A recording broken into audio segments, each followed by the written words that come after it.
આ રાષ્ટ્રની એકતા અને અખંડતા માટે આપણે બધાએ સાવધાન થવાની જરૂર છે અને જે કોંગ્રેસ હું સ્પષ્ટ શબ્દોમાં કહેવા માગું છું કે જેમને હિન્દુત્વ સાથે કોઈ લેવા દેવા નથી એટલું નહીં પણ હિન્દુત્વના જે ઘોર વિરોધી છે આપણે જોયું કે દક્ષિણ ભારતમાં કોંગ્રેસ સાથે એલાયન્સ કરનારી એક પાર્ટી એમ કહ્યું કે હિન્દુ સમાજ ડેન્ગ્યુ છે કેન્સર છે એને મિટાવી દેવો જોઈએ અને એવા સાથી પક્ષોવાળું જ કલ્ચર કોંગ્રેસનું છે અને આ પ્રાંતમાં પણ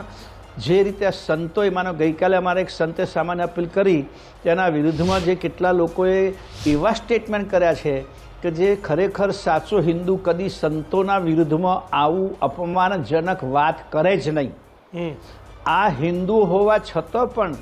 સંતોને એલફેલ અથવા સંતોને અપમાનજનક શબ્દોમાં ટિપ્પણી કરનારા જે લોકો છે એ સંપૂર્ણ કોંગ્રેસ કલ્ચરવાળા છે।